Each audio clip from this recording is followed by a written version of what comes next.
प्रधानमंत्री नरेंद्र मोदी ने इजराइल फलस्तीन मुद्दे के स्थायी समाधान को बताया जरूरी। संघर्ष विराम और बंधकों की रिहाई संबंधी नई घोषणा का किया स्वागत।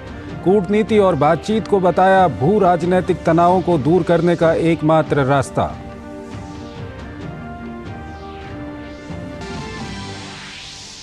प्रधानमंत्री मोदी ने ग्लोबल साउथ के देशों में डिजिटल पब्लिक इंफ्रास्ट्रक्चर की शुरुआत करने के लिए सोशल इंपैक्ट फंड स्थापित करने का किया प्रस्ताव। भारत की ओर से $25 मिलियन की प्रारंभिक राशि की घोषणा।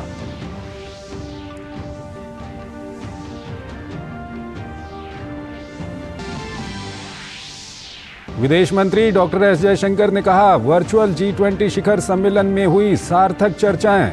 पश्चिम एशिया के घटनाक्रम पर बनी व्यापक सहमति। वित्त मंत्री निर्मला सीतारमण ने कहा, बैठक में MDB सुधार, डिजिटल सार्वजनिक बुनियादी ढांचा, क्रिप्टो करेंसी, क्लाइमेट फाइनेंस के लिए रोड मैप पर हुई महत्वपूर्ण चर्चा। प्रधानमंत्री ने राजस्थान के सागवाड़ा और भीलवाड़ा में जनसभा को किया संबोधित। कहा, राजस्थान के लोगों को गुमराह करने के लिए कांग्रेस ने जारी किया है अपना गुमराह पत्र।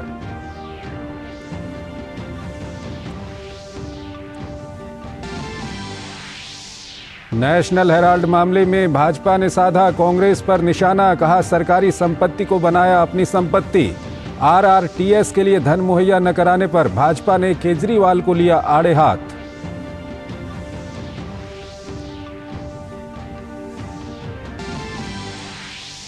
उत्तराखंड सिलक्यारा टनल में फंसे श्रमिकों के लिए रेस्क्यू ऑपरेशन अपने अंतिम चरण में। ऑगर मशीन से चल रहा है ड्रिलिंग का काम। प्रधानमंत्री नरेंद्र मोदी लगातार ले रहे हैं बचाव कार्यों की जानकारी।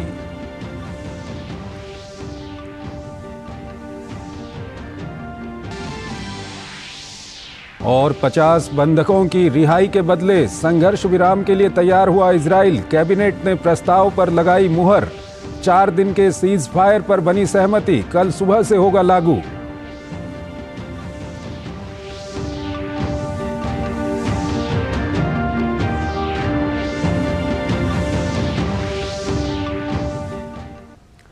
नमस्कार, डीडी न्यूज में आपका स्वागत है। मैं हूं चंद्रशेखर जोशी और आइए अब खबरों को विस्तार से देखते हैं। प्रधानमंत्री नरेंद्र मोदी ने G20 वर्चुअल शिखर सम्मेलन को संबोधित करते हुए पश्चिम एशिया की स्थिति से संबंधित G20 में बनी सहमतियों के बारे में जानकारी दी। प्रधानमंत्री ने इससे संबंधित 7 बिंदु बताए जिन पर G20 में सहमति बनी है। G20 में कई विषयों पर सहमति है। पहला, हम सब आतंकवाद और हिंसा की कठोर निंदा करते हैं। There is zero tolerance to terrorism. दूसरा, मासूम और निर्दोष लोगों, खासकर बच्चों और महिलाओं की मौत स्वीकार्य नहीं है। तीसरा, मानवीय सहायता जल्द से जल्द इफेक्टिवली और सेफली पहुंचाई जाए। चौथा, ह्यूमैनिटेरियन पॉज, इस पर बनी सहमति और हॉस्टेजेस की रिहाई के समाचार का स्वागत है। पांचवा, इजराइल और फिलिस्तीन मुद्दे को इसका 2 स्टेट सॉल्यूशन द्वारा स्थायी समाधान जरूरी है। छठा, क्षेत्रीय शांति और स्थिरता की बहाली आवश्यक है। और सातवां, कूटनीति और बातचीत ही भू राजनीतिक तनावों को दूर करने का एकमात्र रास्ता है। इसमें G20 हर संभव सहयोग देने के लिए तैयार है। प्रधानमंत्री नरेंद्र मोदी ने G20 ट्रोइका के 3 देशों की साझा प्रतिबद्धताओं के बारे में भी बताया। उन्होंने बताया कि इनमें खाद्य और स्वास्थ्य सुरक्षा के अलावा सतत विकास और जलवायु परिवर्तन जैसे विषय शामिल हैं। हम फूड सिक्योरिटी, हेल्थ सिक्योरिटी और सस्टेनेबल डेवलपमेंट को प्राथमिकता देंगे। मल्टीलेटरल डेवलपमेंट बैंक्स और ग्लोबल गवर्नेंस में सुधार की तरफ जरूर बढ़ेंगे। क्लाइमेट एक्शन के साथ साथ just easy and affordable climate finance भी सुनिश्चित करवाएंगे। डेट रिस्ट्रक्चरिंग के लिए ट्रांसपेरेंट ढंग से कदम उठाए जाएंगे। ट्रॉइका के सदस्य के रूप में हमारी साझा प्रतिबद्धताओं को आगे बढ़ाने के लिए हमारे दृढ़ संकल्प को मैं दोहराता हूं। उन्होंने ग्लोबल साउथ के देशों के साथ सहयोग और वित्तीय सहायता ज़्यादा से ज़्यादा उपलब्ध कराए जाने की बात कही। प्रधानमंत्री ने ग्लोबल इकोनॉमी और गवर्नेंस को असरदार बनाने पर जोर दिया। 21वीं सदी के विश्व को आगे बढ़ते हुए ग्लोबल साउथ की चिंताओं को सर्वोच्च प्राथमिकता देनी होगी। ग्लोबल साउथ के देश ऐसी अनेक कठिनाइयों से गुजर रहे हैं जिनके लिए वे जिम्मेदार नहीं है।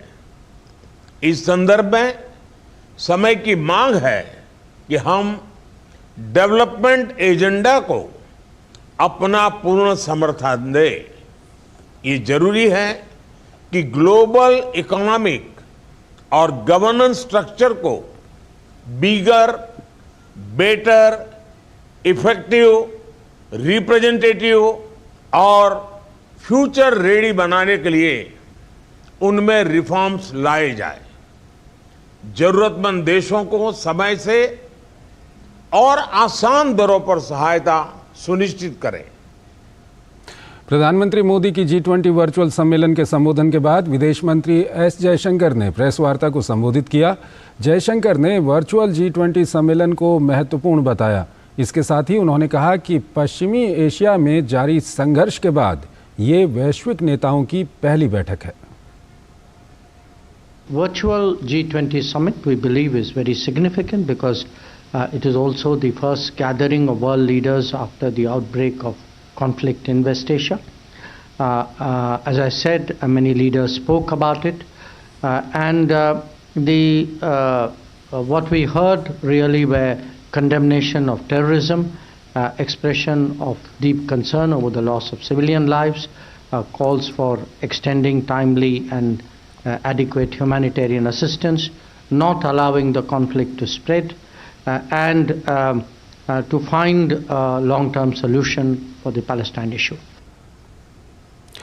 G20 की वर्चुअल बैठक के बाद वित्त मंत्री निर्मला सीतारमण ने जानकारी दी कि इस बैठक में क्लाइमेट फाइनेंस के मुद्दे को सभी देशों द्वारा उठाया गया। उन्होंने कहा कि सभी सदस्य देशों ने इस मुद्दे पर आगामी COP28 की बैठक में भी चर्चा करने पर सहमति जताई।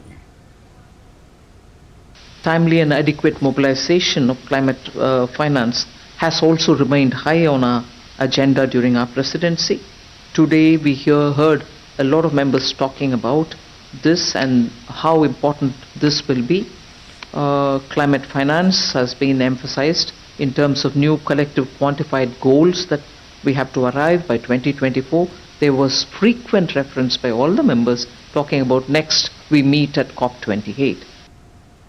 G20 में भारत के शेरपा अमिताभ कांत ने कहा कि पिछले साल 1 दिसंबर को शुरू हुई भारत की G20 अध्यक्षता बुधवार को सफलतापूर्वक संपन्न हो गई है। उन्होंने उम्मीद जाहिर करते हुए कहा कि नई दिल्ली घोषणा पत्र पर बनी सहमति पर ब्राजील काम करेगा। Since G20 works in continuity, our focus since 9th and 10th of September has been on implementation. A lot of things have been implemented, both domestically, and we are pushing for implementation. And number of things which we have taken up, like working group on Women's 20, Startup 20, disaster risk resilience, are all being carried forward by Brazil. Brazil's theme is build a fair world and a sustainable future, under that most of what we have announced in the New Delhi Leaders Declaration, we'll push as a member of Troika, we'll push for implementation under the Brazil presidency now. विदेश मंत्रालय के प्रवक्ता अरिंदम बागची ने भारत और America के बीच सुरक्षा के मसले पर हुई बातचीत के बारे में जानकारी दी। उन्होंने बताया कि भारत अमेरिका सुरक्षा सहयोग पर हालिया चर्चा के दौरान अमेरिका ने संगठित अपराधियों आतंकवादियों और अन्य लोगों के बीच साठगांठ से संबंधित कुछ जानकारी साझा की है।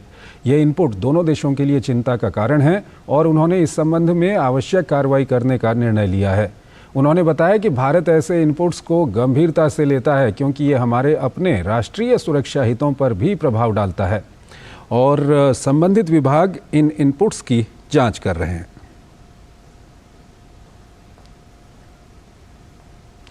राजस्थान में चुनाव प्रचार अपने अंतिम चरण में है। 24 घंटे से भी कम समय है राजस्थान में चुनाव प्रचार के थमने में। ऐसे में पीएम मोदी की डूंगरपुर और भीलवाड़ा में चुनावी जनसभा ने चुनावी तापमान को बढ़ा दिया है। कांग्रेस पर हमलावर होते हुए पीएम ने कहा कि कांग्रेस ने जारी किया है गुमराह पत्र। राजस्थान के गौरव संस्कृति के लिए कांग्रेस बड़ा खतरा है क्योंकि कांग्रेस की नीति देश विरोधी है। राजस्थान विधानसभा के लिए प्रधानमंत्री ने डूंगरपुर, सागवाड़ा और भीलवाड़ा के जहाजपुर में रैली की। भीलवाड़ा की जनसभा में उन्होंने कहा कि राजस्थान में कांग्रेस सरकार की उल्टी गिनती शुरू हो गई है। कांग्रेस की नीतियों को उन्होंने देश विरोधी करार दिया। प्रधानमंत्री ने कहा कि कांग्रेस कभी भी अपने वादों को पूरा नहीं करती है। इस गुमराह पत्र कांग्रेस ने वही चालाकी दिखाई है जो पिछले 7 दशकों से करती आ रही है। कांग्रेस दशकों से कह रही है कि वो गरीबी खत्म करेगी। क्या कांग्रेस देश में गरीबी खत्म कर पाई? ये भाजपा की सरकार है, ये आपका सेवक है जिसने 5 साल में 13.5 करोड़ लोग से ज्यादा लोगों को गरीबी से बाहर निकाला है। यानी कि भाजपा की दिशा सही है, भाजपा का रास्ता सही है, भाजपा का मकसद नेक है। इसलिए आज पूरा देश कह रहा है,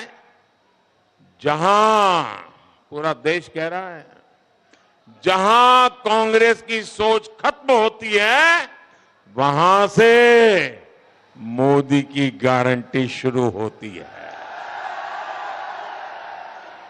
कांग्रेस की परिवारवाद की नीति पर भी उन्होंने हमला बोला। प्रधानमंत्री ने कहा कि कांग्रेस में सिर्फ दिल्ली परिवार का ही बोलबाला है।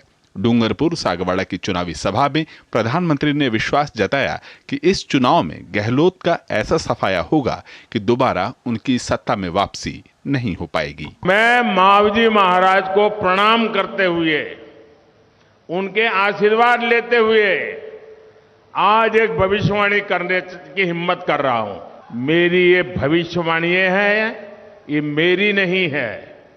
इस पवित्र धरती की ताकत है कि मेरे मन में ये विचार आया है और इसलिए बोलने की हिम्मत कर रहा हूं और मावजी महाराज की क्षमा मांग करके बोलने की हिम्मत कर रहा हूं।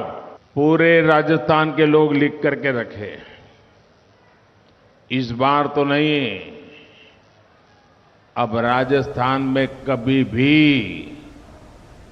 अशोक गहलोत की सरकार नहीं बनेगी, कभी भी नहीं। ये मावजी महाराज की धरती पर से बोले गए शब्द है और ये मावजी महाराज की धरती से बोला गया शब्द कभी गलत नहीं हो सकता है। राजस्थान को अपराध और भ्रष्टाचार में धकेलने के लिए प्रधानमंत्री ने अशोक गहलोत और कांग्रेस को जिम्मेदार ठहराया। महिलाओं के प्रति बढ़ती हिंसा और अपराध को लेकर भी उन्होंने चिंता जताई। प्रधानमंत्री ने जनता को आश्वस्त किया कि नौकरी, निवेश और विकास के लिए समय की मांग है कि कांग्रेस को सत्ता से बाहर किया जाए। शैलेंद्र मिश्र और नीरज सिंह के साथ ब्यूरो रिपोर्ट, डीडी न्यूज। प्रधानमंत्री नरेंद्र मोदी के अलावा राजस्थान में कांग्रेस, बीजेपी समेत सभी पार्टियों के दिग्गज नेताओं ने भी प्रचार किया। बीजेपी अध्यक्ष जेपी नड्डा और पार्टी के वरिष्ठ नेता अमित शाह और राजनाथ सिंह ने भी कई चुनावी जनसभाओं को संबोधित किया। तो कांग्रेस की तरफ से पार्टी महासचिव प्रियंका गांधी वाड्रा और पार्टी के पूर्व अध्यक्ष राहुल गांधी के अलावा मुख्यमंत्री अशोक गहलोत और सचिन पायलट ने प्रचार की कमान संभाली। राजस्थान विधानसभा चुनाव के लिए सभी पार्टियों का प्रचार अभियान चरम पर पहुंच गया है। बीजेपी अध्यक्ष जेपी नड्डा ने दांता, रामगढ़ और दौसा में चुनावी रैलियों को संबोधित करते हुए कहा कि समाज में परिवर्तन लाने में अग्रणी भूमिका निभाने वाले राजस्थान को अशोक गहलोत सरकार ने पिछले 5 साल में ग्रहण लगा दिया है। उन्होंने गहलोत सरकार पर भ्रष्टाचार को लेकर तीखे प्रहार किए। कभी आपने सुना कि सेक्रेटेरिएट के योजना भवन में 2,31,00,000 रुपए मिल जाए? कभी आपने सुना कि 1 किलो सोना मिले? और कहाँ मिल रहा है? सरकारी कार्यालय में, सरकारी कार्यालय की अलमारी में। बताओ, ऐसी भ्रष्टाचारी सरकार चाहिए क्या? केंद्रीय गृह मंत्री और बीजेपी के वरिष्ठ नेता अमित शाह ने पाली, जालौर और रानीवाड़ा में चुनावी सभाओं को संबोधित किया। उन्होंने कहा कि राजस्थान की जनता ने पेपर लीक करने वाली गहलोत सरकार के पेपर लीक कर दिए हैं।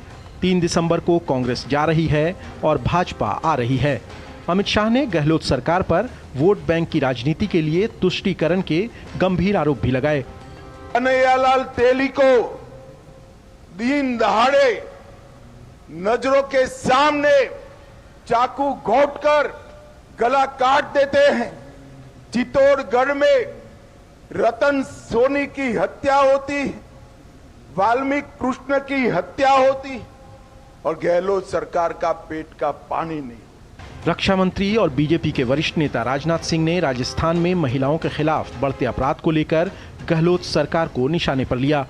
माताओं बहनों की इज्जत और अस्मत सुरक्षित होनी चाहिए, उसकी कांग्रेस की सरकार को कोई चिंता नहीं रही। और मुझे तो यह बतलाया गया कि 2 लाख से अधिक ऐसे एफआईआर दर्ज हैं। क्या ऐसी हुकूमत को सत्ता में बने रहने का कोई नैतिक अधिकार है? कांग्रेस महासचिव प्रियंका गांधी और पार्टी के पूर्व अध्यक्ष राहुल गांधी ने भी राजस्थान में धुआंधार प्रचार किया। प्रियंका गांधी ने चुरू और शाहपुरा की चुनावी रैलियों में कांग्रेस की 7 गारंटी का जिक्र किया, तो राहुल गांधी ने राजखेड़ा, नदबई और गंगापुर में चुनावी रैलियों को संबोधित किया। चुनाव का समय होता है हिसाब किताब करने का समय, ये आकलन करने का समय कि भाई हमारे लिए हमारी सरकार ने क्या किया है, हमारे लिए हमारे विधायक ने क्या किया है, और देश में जो परिस्थितियां हैं उनको ठीक तरह से समझने का समय होता है। अगर आपने बीजेपी चुनी तो मैं आपको एक बात बता देता हूं, ना आपकी कनाल बनेगी, ना आपको स्वास्थ्य का पैसा मिलेगा, ना 500 रुपए का सिलेंडर मिलेगा, ना महिलाओं के बैंक अकाउंट में 10,000 रुपए जाएगा। राजस्थान विधानसभा चुनाव की कुल 200 सीटों में से 199 सीटों पर 25 नवंबर को वोट डाले जाएंगे। Bureau report, DD news. Rajasthan का चुनाव प्रचार अपने निर्णायक पड़ाव पर पहुंच गया है। ऐसे में सबकी निगाहें जयपुर की विद्याधर नगर सीट पर है, जिसे बीजेपी की सेफ सीट माना जा रहा है। बीजेपी ने इस सीट पर राजसमंद सांसद और जयपुर राजघराने की वंशज दिया कुमारी को मैदान में उतारा है। जयपुर में पीएम के रोड शो के बाद दिया कुमारी पूरे जोश में हैं। जयपुर के विद्याधर नगर में चुनाव प्रचार के दौरान हमारे संवाददाता विशाल बैरिस्टो ने दिया कुमारी से खास बातचीत की। जिनके पूर्वजों ने जयपुर बसाया, आज वो जयपुर की जनता के बीच में है। जी हाँ, मैं बात कर रहा हूँ दिया कुमारी की, जो राजकुमारी भी हैं और बीजेपी की कैंडिडेट भी हैं विद्याधर नगर से। आइए हम उनसे बात करते हैं। कितना कॉन्फिडेंट आप हैं, क्योंकि आपके पास ग्लैमर है, राज परिवार है, बीजेपी का टैग है और विद्याधर नगर सीट को सब कह रहे हैं सेफेस्ट है। सारी सीटें सेफ हैं और भारतीय जनता पार्टी की पूरी बहुमत से सरकार राजस्थान में बन रही है, बिल्कुल। और हाँ, मैं पहली बार मुझे जयपुर से अवसर मिला है, पार्टी ने मौका दिया है, तो बिल्कुल बहुत अच्छा लग रहा है अपनों के बीच आना। परिवार के सामने बेटी इनकी बोल रही है कि मुझे आप इस बार आशीर्वाद दीजिए, अपना समर्थन दीजिए, और सब में बहुत उत्साह है, सब लोग बहुत खुश हैं। बिल्कुल।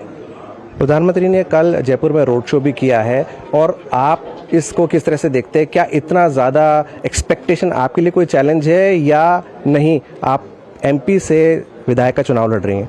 इससे पहले मैं विधायक भी थी, फिर एमपी हूँ और अब विधायक का चुनाव लड़ रही हूँ। भारतीय जनता पार्टी का कार्यकर्ता कहीं भी जाता है, चाहे चुनाव लड़ता है या नहीं भी लड़ता कई बार, लेकिन वो कार्यकर्ता ही होता है। हम लोग एक बहुत डिसिप्लिन पार्टी है, कार्डर बेस्ड पार्टी है, और उसी आधार पे और वैसे ही मैं भी काम पार्टी में 10 साल से कर रही हूँ और बिल्कुल जो भी जिम्मेदारी मिलती है उसको पूरी तरह से निभाने का प्रयास करती हूँ। एक आखिरी सवाल, कानून व्यवस्था और महिला अत्याचार बड़ा मुद्दा बनाया, कांग्रेस की तरफ से राहुल गांधी, प्रियंका गांधी यहाँ पर कैंपेन कर रहे हैं, आपका क्या संदेश होगा उनके लिए? महिला अत्याचार के बारे में तो उनको बिल्कुल नहीं बोलना चाहिए, क्योंकि महिला अत्याचार इतना ज्यादा राजस्थान में हुआ है, रेप कैपिटल बन गया है राजस्थान। प्रियंका गांधी रणथंभौर आती हैं, लेकिन एक बार भी किसी पीड़िता से नहीं मिलने गई, उसको न्याय नहीं दिलाया, परिवार से नहीं मिलने गई।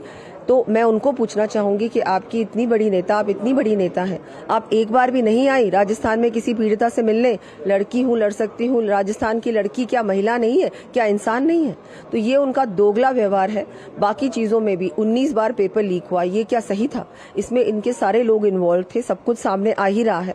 और इस तरह की करप्ट सरकार, इस तरह की बिल्कुल इनसेंसिटिव सरकार, जिन्होंने ना तो महिलाओं की परवाह की, ना किसानों की, ना युवाओं की, ना कोई विकास का काम किया और हर बार झूठे वादे किए, इनके बातों में किसी को इस बार नहीं आने वाली। राजस्थान की जनता, एक बार इन्होंने कोशिश की, इनकी सरकार बन गई, लेकिन अब बिल्कुल नहीं होने वाला। भारतीय जनता पार्टी की सरकार पूरी बहुमत से बन रही है। तो ये है दिया कुमारी, जिनका ये कहना है कि ये अपनी जीत को लेकर कॉन्फिडेंट तो है, साथ ही राजस्थान में बीजेपी की जीत को लेकर भी ये बहुत ज्यादा कॉन्फिडेंट है।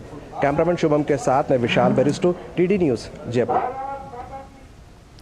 तेलंगाना विधानसभा चुनाव को लेकर भी प्रचार जोरों पर है। कांग्रेस अध्यक्ष मल्लिकार्जुन खड़गे ने अल्लामपुरा और नालगोंडा में चुनावी सभाओं को संबोधित किया। उन्होंने भ्रष्टाचार के मुद्दे पर राज्य में सत्तारूढ़ बीआरएस पार्टी और मुख्यमंत्री केसीआर को निशाने पर लिया। ये चुनाव हम करप्शन के खिलाफ लड़ रहे हैं।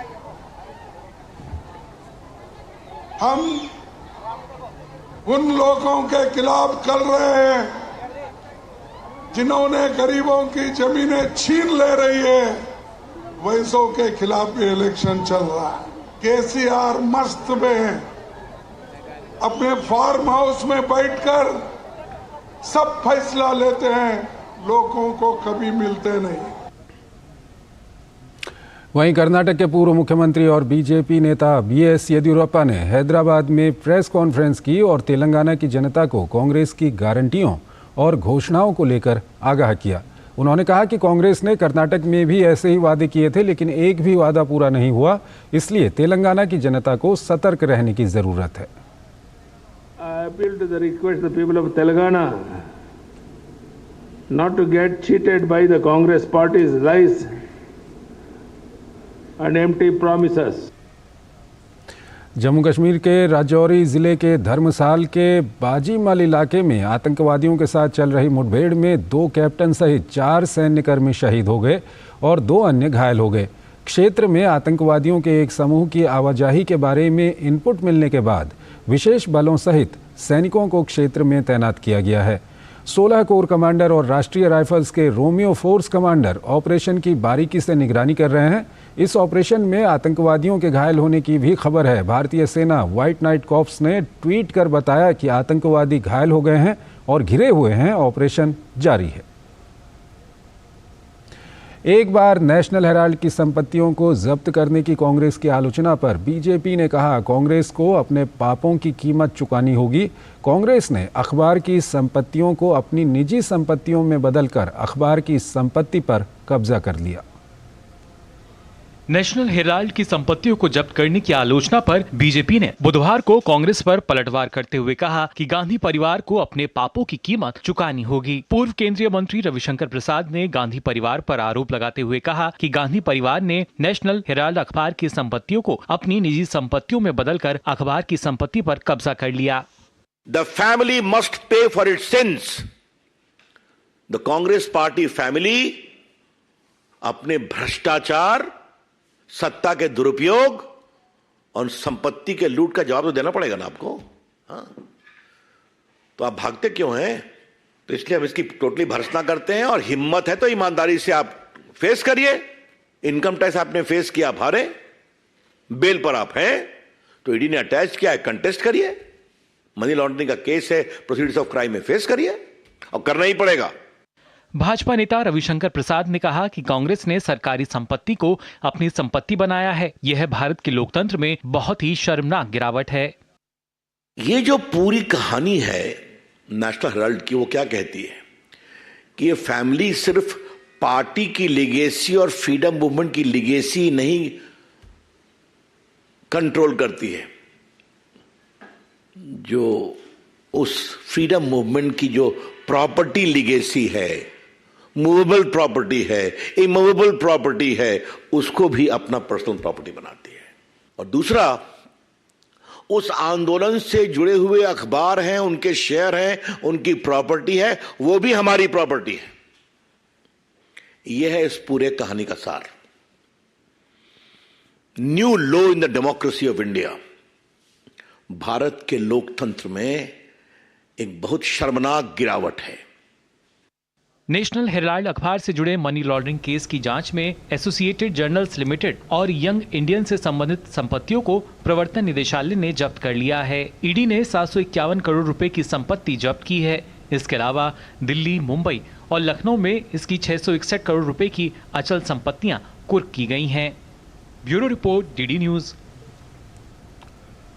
बीजेपी ने केजरीवाल सरकार को घोटालों और शीश महल का हवाला देते हुए कहा कि जनता के पैसे का दुरुपयोग कर रही है केजरीवाल सरकार।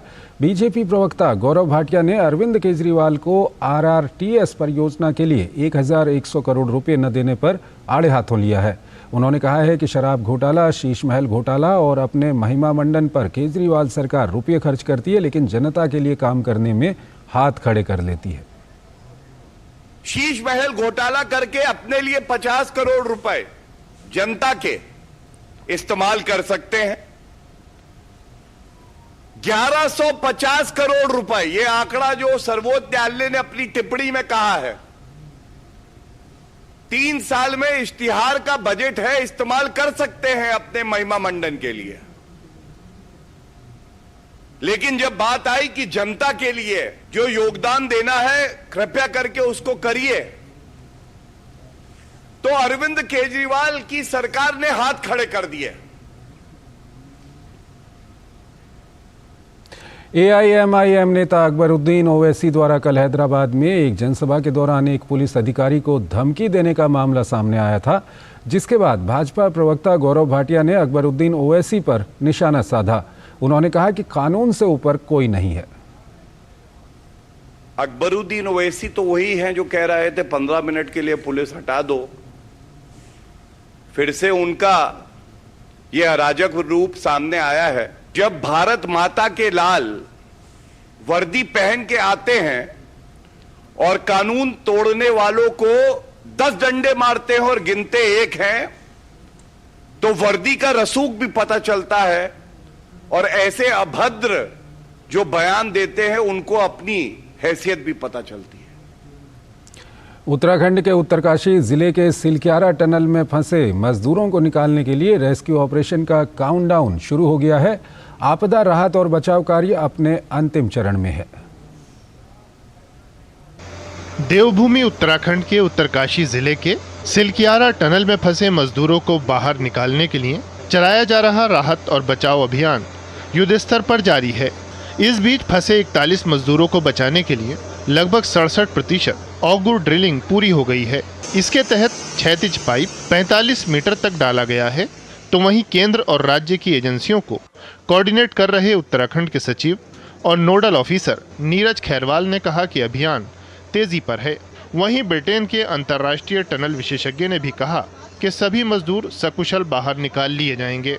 पिछले 1 घंटे में हम जो काम कर रहे थे उससे हम एक और 6 मीटर की लेंथ इस ऑगर ड्रिल से पुश कर चुके हैं और मुझे पूरी आशा है कि आने वाले 2 घंटे में जब हम अगली फेज के लिए प्रिपेयर कर रहे होंगे, हम तैयार होंगे कि हम और सुगमता के साथ और सफलता के साथ आगे वाला जो बचा हुआ काम है उसको पूरा कर ले। जो पहले था एक लेंथ और चली गई है, कोई कह नहीं सकता एग्जैक्टली कितना है।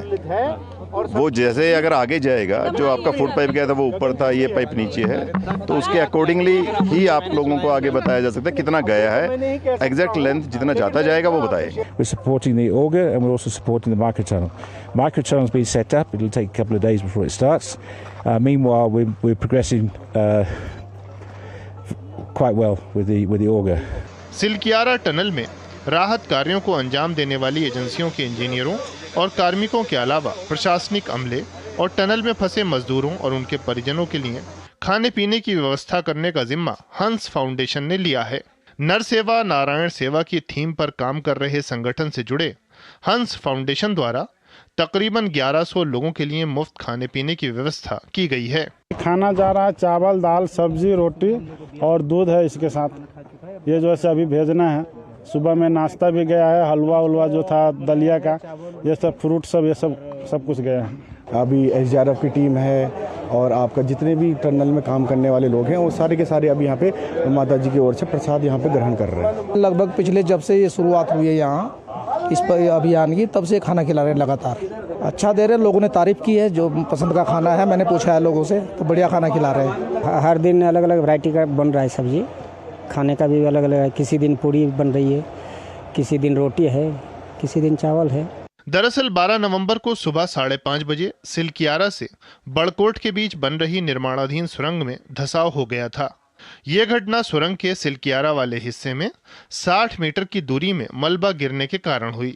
इसके बाद से पाइपों के जरिए सुरंग में फंसे हुए श्रमिकों को ऑक्सीजन, पानी, बिजली, पैक भोजन की आपूर्ति की जा रही है। अब उम्मीद की जा सकती है कि जल्द ही फंसे हुए मजदूरों को लेकर अच्छी खबर आ जाएगी। सिलकियारा टनल में फंसे 41 मजदूरों को बचाने के लिए युद्ध स्तर पर कार्य जारी है।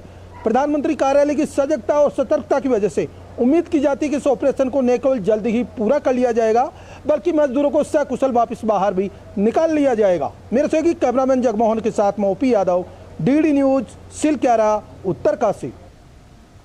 राष्ट्रपति द्रौपदी मुर्मू ने आंध्र प्रदेश के पुट्टुपर्थी में Shri Sathya Sai institute of higher learning के 42वें दीक्षांत समारोह को संबोधित किया। उन्होंने कहा कि आध्यात्म पूरी दुनिया को भारत की देन है, तो वहीं इससे पहले संबलपुर में ब्रह्म कुमारी द्वारा आयोजित राष्ट्रीय शिक्षा अभियान नए भारत के लिए नई शिक्षा का शुभारंभ किया गया। राष्ट्रपति द्रौपदी मुर्मू ने आंध्र प्रदेश के पुट्टुपर्थी में Shri Sathya Sai institute of higher learning के 42वें दीक्षांत समारोह को संबोधित किया। इस मौके पर अपने संबोधन में उन्होंने कहा कि आध्यात्म पूरी दुनिया को भारत की देन है। उन्होंने कहा कि ऐसे व्यक्तित्वों की शिक्षा की अवधारणा हमारी महान परंपराओं को जीवंत बनाती है। आध्यात्मिकता विश्व समुदाय को भारत की अमूल्य भेंट है। हमारे देश में समय समय पर महान आध्यात्मिक विभूतियों ने सदाचार, करुणा और परोपकार का संदेश प्रसारित किए हैं। पुट्टपर्थी के इस क्षेत्र को पावन बनाने वाले श्री सत्य साई बाबा ऐसे ही महान विभूति थे। उनके आशीर्वाद से देश विदेश के करोड़ों लोग लाभान्वित होते रहे हैं और होते रहेंगे। इससे पहले राष्ट्रपति द्रौपदी मुर्मू ने संबलपुर में ब्रह्म कुमारी द्वारा आयोजित राष्ट्रीय शिक्षा अभियान नए भारत के लिए नई शिक्षा का शुभारंभ किया। कार्यक्रम को संबोधित करते हुए राष्ट्रपति द्रौपदी मुर्मू ने कहा कि बच्चों को तकनीकी शिक्षा मिलनी चाहिए, लेकिन सिर्फ आर्टिफिशियल इंटेलिजेंस से ही विकास संभव नहीं है। इसके लिए आध्यात्मिक शिक्षा बहुत जरूरी है। राष्ट्रपति ने कहा कि शरीर को स्वस्थ रखने के साथ साथ आत्मा का शुद्धिकरण भी जरूरी है। तेणु शरीर को सुस्थ सबल रहिबा संगे संगे आत्मार मध्य शुद्धिकरण आवश्यक। आत्मा शुद्धि करिया को हेले हमको आध्यात्मिक चेतनार पथिक हेबाको पड़िबो। आपण यदि निजे परिवर्तन हेबे ताहले विश्व परिवर्तन हे जिवो। तेणु आमे यदि समस्त परिवर्तन हे जिबा ताहले विश्व आपे आपे परिवर्तन हे जिवो।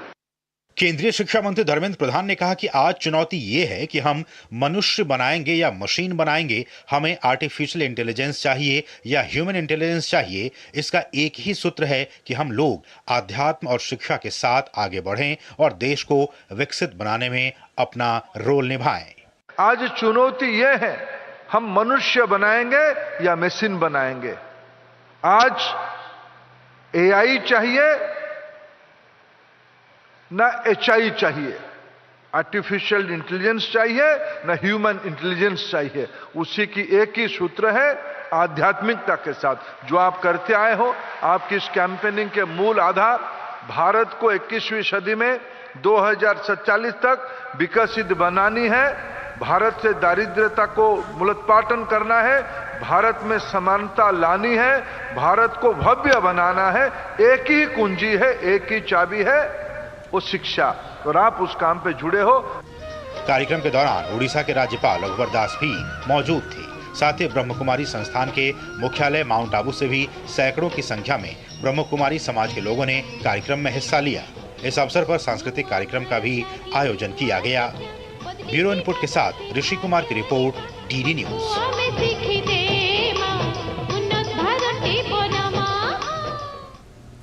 उत्तराखंड के सिलक्यारा टनल रेस्क्यू से एक और महत्वपूर्ण खबर आई है। राहत कार्य में लगे इंजीनियर ने ताज़ा हालात की जानकारी दी है।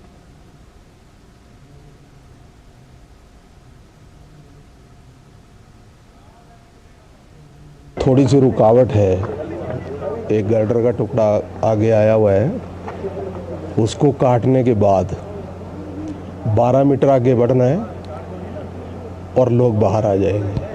जो अंदर टनल के गर्डर लगे होते हैं, जब टनल कोलैप्स हुई वो भी मलबे में दबे हुए पड़े हैं। तो जब मशीन वहाँ तक पहुँची तो उसके आगे वो गर्डर आ गया। वो गर्डर काटने में ज़्यादा देर नहीं लगेगी, अभी मेरे ख्याल से 1.5-2 घंटे में गर्डर कट जाएगा। उसके बाद कोई दिक्कत नहीं है, पाइप पुश कर देंगे और people will be out. Ayodhya में भव्य राम मंदिर की प्राण प्रतिष्ठा का लोग बेसब्री से इंतजार कर रहे हैं। लोगों के ठहरने के स्थान का नाम तीर्थ क्षेत्रपुरम रखा गया है। तीर्थ क्षेत्रपुरम आगामी 20 दिसंबर तक अपना पूर्ण आकार ले लेगा और प्राण प्रतिष्ठा महोत्सव के बाद लगभग 1 माह तक आगंतुकों के लिए व्यवस्था की जा रही है। अयोध्या में भव्य राम मंदिर बस बनकर तैयार होने ही वाला है और अब प्रभु राम की प्राण प्रतिष्ठा की तैयारियां शुरू होने वाली हैं। प्राण प्रतिष्ठा महोत्सव के दौरान धार्मिक परिवेश का संदेश देने के लिए ठहरने के स्थान का नाम तीर्थ क्षेत्रपुरम रखा गया है, जिसमें स्थापित किए जा रहे 5 नगर राम मंदिर आंदोलन की याद ताज़ा कराएंगे, क्योंकि इन नगरों का नामकरण राम मंदिर आंदोलन से जुड़े प्रमुख संतों के नाम से किया जा रहा है। इसके लिए महंत शिवराम दास, महंत अवैद्यनाथ और महंत परमहंस रामचंद्र दास जैसे संतों का नाम चयनित किया जा रहा है, जिन्होंने अपना संपूर्ण जीवन राम मंदिर मुक्ति आंदोलन को समर्पित कर दिया। एकमात्र जो केंद्रीय बिंदु है वो यह है कि जो हमारे लोग जिनका हम आमंत्रित कर रहे हैं उनको हम अधिकतम सुविधा दे सकें, यही एक मुख्य उद्देश्य लेकर के, और जो लोग इस कार्य को कर रहे हैं, देखरेख कर रहे हैं और क्रियान्वित करेंगे, वो सचमुच ही बधाई के पात्र हैं और उनको मैं अपने तरफ से साधुवाद देता हूँ। एक बहुत बड़ा उनका निस्वार्थ कर्म है। फिलहाल बसाए जा रहे तीर्थ क्षेत्रपुरम में 4000 संतों और 10,000 अन्य आगंतुकों के ठहरने की व्यवस्था की जा रही है और बड़ी संख्या में आने वाले राम भक्तों के लिए भोजन आदि की भी व्यवस्था की जा रही है। राम मंदिर निर्माण समिति की 2 दिवसीय बैठक के बाद विश्व हिंदू परिषद के केंद्रीय संगठन मंत्री और तीर्थ क्षेत्रपुरम के प्रभारी कोटेश्वर शर्मा ने बताया कि तीर्थ क्षेत्रपुरम आगामी 20 दिसंबर तक अपना पूर्ण आकार ले लेगा और प्राण प्रतिष्ठा महोत्सव के बाद लगभग 1 माह तक आगंतुकों के लिए व्यवस्था की जा रही है। तीर्थ क्षेत्रपुरम में हम जो है 5 नगर का निर्माण हम कर रहे हैं। इसमें संतों का आवास रहेगा और राम भक्तों के लिए भी आवास रहेगा। संतों के 4000 संत रहने के लिए व्यवस्था संतों के लिए बनाए जा रहे हैं। इसके अलावा एक 10,000 लोग हैं, बाकी राम भक्त वो यहाँ रह सके, दर्शन करने के लिए आएंगे तो उनके लिए यहाँ रहने की और बाकी व्यवस्थाएं, भोजन की व्यवस्था हम यहाँ कर रहे हैं। जैसे शिवराम दास जी, वैसे ही जो है महंत अवैद्यनाथ जी, रामचंद्र परमहंस जी, इस प्रकार से जो है राम जन्मभूमि आंदोलन का नेतृत्व जो संत दिया है उनके नाम से जो है हम नगर का नामकरण करेंगे, ऐसा विचार है। निर्माण समिति का उद्देश्य है कि जिन लोगों को प्राण प्रतिष्ठा महोत्सव के समय आमंत्रित किया गया है उन्हें अधिकतम सुविधा प्रदान की जा सके। श्री राम जन्मभूमि तीर्थ क्षेत्र ट्रस्ट आगंतुकों के लिए यातायात की समुचित व्यवस्था कर रहा है। इस बीच रामलला के मंदिर में नियुक्त होने वाले पुजारियों के चयन की प्रक्रिया भी जारी है। संतोषजनक व्यवस्था हो रही है आगंतुकों के लिए। यहाँ से जाने के लिए उस दिन एक साथ बैठ करके चले जाएं, सबको सुविधाजनक रहेगा। तो जिस प्रकार से व्यवस्थाएं यातायात की होती हैं उस प्रकार की यातायात व्यवस्थाएं करने का उद्देश्य है। जन सहयोग से भी करेंगे, नहीं होगा तो उसको हायर करके भी रखेंगे। रामलला के 6 दिवसीय प्राण प्रतिष्ठा महोत्सव के समय अयोध्या का सृजित किया जा रहा परिवेश धार्मिकता के साथ ही विशेष रूप से राम मंदिर आंदोलन की कहानी को भी बयां करेगा। Bureau report, DD news. विदेश मंत्री डॉक्टर एस जयशंकर ने नई दिल्ली में दूसरे CII India Nordic Baltic business conclave को संबोधित किया। इस दौरान उन्होंने कहा, भारत के परिप्रेक्ष्य से ये सम्मेलन एक विस्तारित पद चिन्ह का प्रतिनिधित्व करता है। उन्होंने कहा कि ये आयोजन वैश्वीकरण का भी प्रतिबिंब है। This conclave is significant because it reflects the growing awareness of our two regions about the possibilities and opportunities in cooperation. This certainly speaks of a more globalized era, but from India's perspective, also of an expanding footprint. The Baltic Sea and the Arctic region have re-emerged in strategic prominence, and conversations about future connectivity and logistics have business implications as well. वहीं केंद्रीय वाणिज्य एवं उद्योग मंत्री पीयूष गोयल ने CII की team और Nordic Baltic के सदस्यों को इतने विस्तृत एजेंडा पर काम करने के लिए बधाई दी है। Compliments to Dinesh Chandrajit and the entire CII team, along with all the member Nordic Baltic states, for putting together such a wide agenda covering topics of mutual interest and areas where I believe we can significantly expand our sambandh, which in Sweden is also relationship, and in Hindi also stands for relationships. I think this is a great opportunity for us to expand the sambandh between the Nordic Baltic states and India. Army medical corps officer colonel BS Sunita Delhi में सशस्त्र बल transfusion centre की Delhi cantt में commanding officer की भूमिका संभालने वाली पहली महिला बनकर इतिहास रच रही हैं। कर्नल सुनीता ने इससे पहले अरुणाचल प्रदेश में रणनीतिक रूप से महत्वपूर्ण फील्ड अस्पताल में कमांडिंग ऑफिसर की भूमिका निभाई है, जहां उन्होंने सर्वोत्तम मेडिकल सहायता प्रदान की।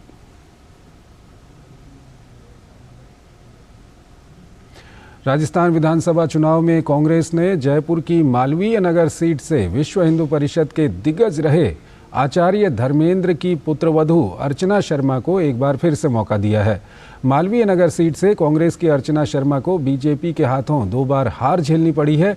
हमारे संवाददाता विशाल बैरिस्टो ने अर्चना शर्मा से खास बातचीत की।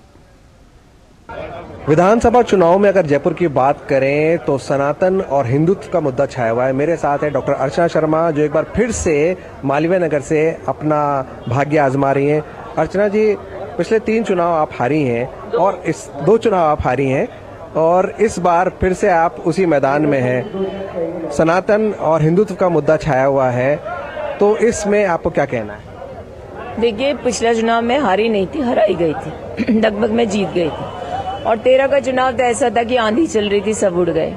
तो ये 2 बार का चुनाव हारने की जो एक बात है, उस पर मेरी सरकार ने संज्ञान लिया, मेरे परिश्रम को सराहा और मुझे टिकट दे दी। इस बार जयपुर में महिलाएं जो हैं उनका काफी जोर देखने को मिल रहा है। एक तरफ दिया कुमारी हैं जो जयपुर की राजकुमारी भी हैं और राजघराने के वंशज हैं, आप हैं। दोनों के पास एक लेगेसी है, एक महिला होने के नाते और एक लेगेसी होना साथ में, ये इस चुनाव में कितना फायदेमंद है?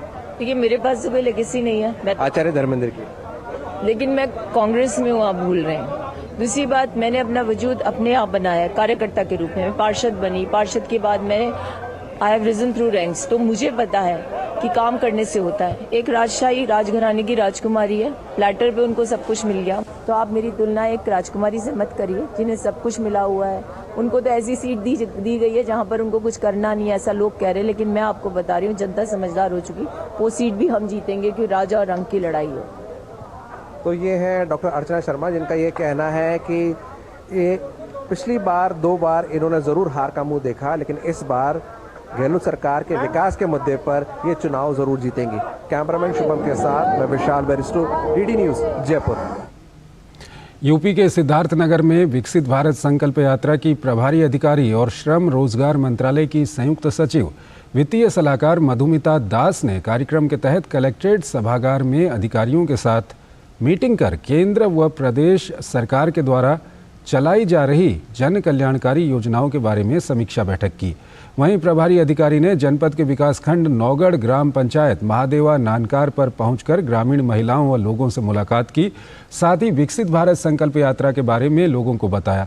इस दौरान प्रभारी अधिकारी मधुमिता दास ने उपस्थित अधिकारियों से जन कल्याणकारी योजना, आयुष्मान कार्ड, प्रधानमंत्री आवास, राशन कार्ड, विधवा वृद्धा पेंशन के बारे में जानकारी ली। साथ ही सभी को निर्देश दिया कि केंद्र सरकार व प्रदेश सरकार की जन कल्याणकारी योजनाओं से लोगों को अवगत कराएं। साथ ही पात्र लाभार्थियों को कितना इसका फायदा मिल रहा है, इसकी भी समीक्षा की जाए। इस यात्रा का उद्देश्य ये है कि समाज के अंतिम पायदान पर खड़े जो हमारे भारतवासी हैं उन तक केंद्र सरकार के और राज्य सरकार के जो स्कीम्स हैं उसका लाभ पहुंच पाए और सभी को सारे लाभ जो हैं सुगम तरीके से पहुंच पाएं। यही हमारा ध्येय है इस अभियान के तहत। देश भर में विकसित भारत संकल्प यात्रा को पूरे उत्साह के साथ इसका आयोजन किया जा रहा है। प्रथम चरण में इस रथ ने आदिवासी बहुल इलाकों में 15 से 22 नवंबर तक प्रचार प्रसार किया। बिहार के कैमूर जिले के दुर्गम इलाकों में 1 सप्ताह तक प्रचार अभियान चला। 15 नवंबर को बिहार के राज्यपाल राजेंद्र विश्वनाथ आर्लेकर ने कैमूर में इस अभियान की शुरुआत की। 16 नवंबर को संकल्प यात्रा रथ कैमूर जिले के अधौरा प्रखंड के भवानी कला और अधौरा ग्राम पंचायत पहुंचा। यहां ग्रामीणों की भीड़ जुटी।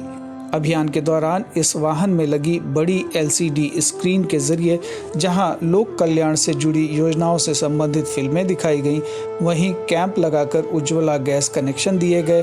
किसानों का आधुनिक कृषि यंत्रों से परिचय कराया गया। उन्हें ड्रोन से कीटनाशकों के छिड़काव के फायदे बताए गए और आयुष्मान भारत योजना के लाभार्थियों को कार्ड वितरित किए गए। लगभग 1 सप्ताह के कैमूर प्रवास के दौरान रथ ने सरकी, सरोदाग, आथान, चैनपुर, अधौरा, बड़वान कला और भवानी कला सहित 11 पंचायतों में विकसित भारत संकल्प यात्रा रथ ने न केवल प्रचार प्रसार किया बल्कि इस दौरान ग्रामीणों को केंद्रीय योजनाओं का लाभ भी दिलवाया। कुछ ग्रामीणों से दूरदर्शन संवाददाताओं ने बात भी की। मोदी के तरफ से गैस मिल जाएगा, मोदी धन्यवाद है। बनवासी सेवा केंद्र नवा वार्ड के तरफ से हमको बीज मिला, जिसे में सावा, मेझरी, मड़ुआ प्रधानमंत्री की तरफ से हमारा धन्यवाद। एक नाबार्ड के माध्यम से सेवा संस्था है, सेवा संस्था के माध्यम से लोगों को मुफ्त में बीज मिल जाता है, जिससे हम किसान पूरा लाभान्वित हैं। इसके लिए हम केंद्र सरकार और मोदी जी को और सेवा संस्था और नाबार्ड को धन्यवाद देना चाहता हूँ। विकसित भारत संकल्प यात्रा के जरिए बिहार के 38 जिलों की 8000 पंचायतों तक केंद्र की योजनाओं को पहुंचाया जाएगा। इसके लिए संयुक्त सचिव स्तर के अधिकारी पूरे अभियान की देखरेख करेंगे। कैमूर से अखिलेश प्रसाद के साथ ब्यूरो रिपोर्ट, दूरदर्शन समाचार, पटना। आत्मनिर्भर और विकसित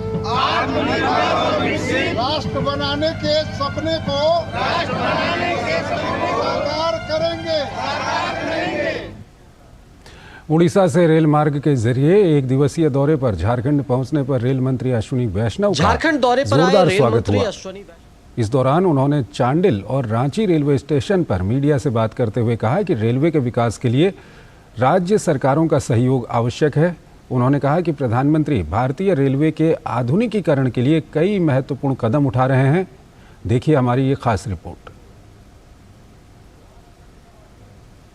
झारखंड दौरे पर आए रेल मंत्री अश्विनी वैष्णव का रांची जंक्शन पर जोरदार स्वागत किया गया। इस दौरान मीडिया से बातचीत में उन्होंने कहा कि वर्ष 2023-24 में झारखंड में रेलवे के विकास के लिए 5,271 करोड़ रुपए प्रदान किया गया, जो 2014 के पहले की तुलना में 11 गुना ज्यादा है।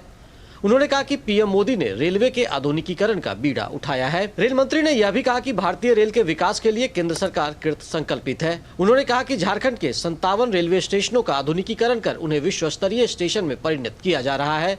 रेल मंत्री ने कहा कि झारखंड में रेलवे के विकास के लिए करीब 43,000 करोड़ रुपए का निवेश किया जाएगा। मोदी जी ने झारखंड के लिए 57 स्टेशन 57 स्टेशन वर्ल्ड क्लास बनाने का संकल्प लिया। इससे पहले चांडिल रेलवे स्टेशन पर भी रेल मंत्री का सांसद संजय सेठ और विद्युत मरण महतो ने कार्यकर्ताओं के साथ स्वागत किया।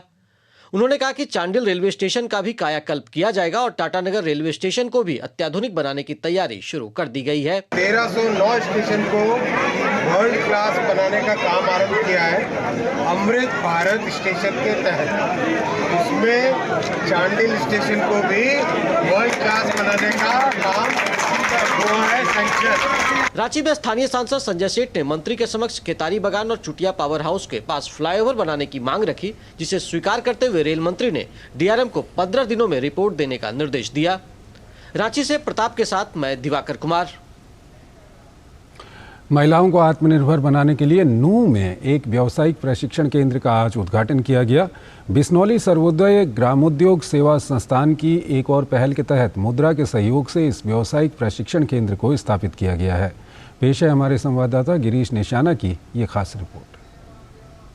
हरियाणा के नूंह जिले के अलदुका गांव में बुधवार को महिलाओं के लिए एक व्यावसायिक प्रशिक्षण केंद्र का उद्घाटन किया गया। बिश्नौली सर्वोदय ग्रामोद्योग सेवा संस्थान यानी BSGSS द्वारा मुद्रा की मदद से खोले गए केंद्र में कई तरह का प्रशिक्षण दिया जाएगा। मेवात एक एस्पिरेशनल जिला है और ये सबसे पास में जिला है दिल्ली के, और इस एस्पिरेशनल जिले की स्पेशल नीड्स हैं, उनको ध्यान में रखते हुए मुद्रा के द्वारा एक CSR योजना के अंतर्गत बिश्नौली सहायता समूह के द्वारा अलदुका गांव है, उसके अंतर्गत जो महिलाएं हैं उनके ट्रेनिंग के लिए, जिसमें कि सिलाई, कढ़ाई, कटाई, टेलरिंग की सुविधा, साथ ही साथ ब्यूटी पार्लर की भी सुविधा है। ये सारी जो वहाँ ट्रेनिंग प्रशिक्षण महिलाओं को दिया जा रहा है ताकि महिलाओं का सशक्तिकरण हो। मुद्रा की CSR पहल के तहत इस केंद्र को शुरू किया गया है। गौरतलब है कि मुद्रा के तहत अभी कुल 41 करोड़ से अधिक लाभार्थियों को 25 लाख करोड़ रुपए मंजूर किए गए हैं। इनमें से 70% खाते महिलाओं के हैं। वैसे मुद्रा में भी काफ़ी अच्छा काम हुआ है। मुद्रा में अभी 41 करोड़ अकाउंट्स को फंडिंग हुआ है शुरुआत से, और 25 लाख करोड़ का डिसबर्समेंट हुआ है। उसमें से नंबर ऑफ अकाउंट्स में जो है 70% महिलाओं के लाभार्थी है उसमें, और डिसबर्समेंट्स में करीबन 45% महिलाएं जो है उनको लाभ मिला हुआ है। हम चाहते हैं कि यहाँ की महिलाएं भी उस स्कीम का लाभ ले और आगे बढ़े। इस व्यावसायिक केंद्र में ब्यूटी कल्चर, कंप्यूटर और सिलाई जैसे पाठ्यक्रम शामिल किए गए हैं, जो भविष्य में इन्हें अपनी आजीविका चलाने में मददगार साबित होंगे। कौशल शिक्षण में प्रवीणता हासिल करने के लिए हमने नूंह के ये पिछड़े इलाके अलदुका के बच्चियों को और महिलाओं को, उनके लिए ये प्रशिक्षण केंद्र खोला है। यहाँ से एक वक्त में 90 लड़कियां निकल के अपने आप में स्वावलंबित होंगी, उनकी आमदनी का ज़रिया होगा। उनको सिलाई, कंप्यूटर और ब्यूटी पार्लर की ट्रेनिंग दी जा रही है। ये ही एक प्रगतिशील समाज की नींव है। प्रशिक्षण कार्यक्रम से महिलाएं और लड़कियां काफी उत्साहित हैं, क्योंकि उन्हें आत्मनिर्भर बनने का मौका जो मिल रहा है। हम अपने भी कपड़े सिलेंगे, जो बाहर पैसे देते हैं सिलाई के, उसकी बचत होगी हमें, और घर में हमारे पैसे भी आएंगे, हम दूसरे की सिलाई करेंगे तो। इससे हमें सर बहुत ज़्यादा फ़ायदा होगा हमारे लिए। हम अपनी फैमिली को एक अच्छी लाइफ दे सकते हैं, अपने बच्चों का अच्छा फ्यूचर बना सकते हैं। सिलाई कर सकती हूँ, 2 पैसा भी कमा सकती हूँ। कंप्यूटर सीखने के लिए आती हूँ, जो कि मुद्रा संस्था की तरफ से हमें मुफ्त में दिया जा रहा है। बहुत अच्छा रहेगा, इससे हम आगे जॉब भी कर सकते हैं, अपना करियर भी बना सकते हैं। बिश्नौली सर्वोदय ग्रामोद्योग सेवा संस्थान एक गैर सरकारी संस्था है, जो इस तरह से पिछले 2 दशक से भी ज्यादा समय से देश के कई हिस्सों में अब तक इस तरह के कई व्यावसायिक प्रशिक्षण केंद्र स्थापित कर चुकी है। गिरीश निशाना, DD न्यूज, नूंह, हरियाणा। अंतर्देशीय जलमार्ग के जरिए ई-कॉमर्स का संचालन करने वाली अमेजॉन भारत में पहली कंपनी बन गई है। अंतर्देशीय जलमार्ग के जरिए सामान के आवागमन के लिए अमेजॉन ने आज नई दिल्ली में भारतीय अंतर्देशीय जलमार्ग प्राधिकरण के साथ एक समझौता किया। शुरुआत में पटना से कोलकाता के बीच ई-कॉमर्स का संचालन किया जाएगा, जिसके लिए ट्रायल जल्द ही शुरू होगा। पत्तन पोत परिवहन और जलमार्ग मंत्री सर्बानंद सोनोवाल भी इस मौके पर उपस्थित थे। उन्होंने कहा कि इस समझौते का लक्ष्य जलमार्ग के जरिए व्यापार को बढ़ावा देना और लोगों को रोजगार मुहैया कराना है। हमारे मंत्रालय की तरफ से भी अमेज़न इंडिया का साथ हमने एक समझौता की है। समझौता का मुख्य लक्ष्य है कि अपने जलमार्ग के जरिए हम व्यापार को कैसे बढ़ावा दें, यानी कि हमारे नेशनल वाटरवेज 1 चाहे गंगा हो या नेशनल वाटरवेज 2 ब्रह्मपुत्र हो, अलग अलग जो राष्ट्रीय जलमार्ग है, जलमार्ग में बचे हुए जनता कैसे हमारे इस समझौते के जरिए उनके व्यापार में विशेष रूप से उनको मदद मिल सकते हैं। तो इस बुलेटिन में फिलहाल इतना ही। आप बने रहिए डीडी न्यूज़ के साथ। नमस्कार।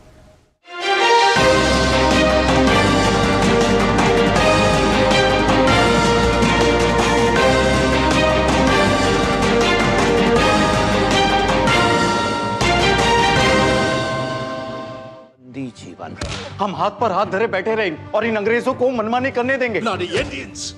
गांधी जी को ये बताना चाहता हूँ कि अहिंसा का मार्ग स्वराज प्राप्त करने के लिए काफी नहीं है। अब वक्त आ गया है बड़ा धमाका करने का।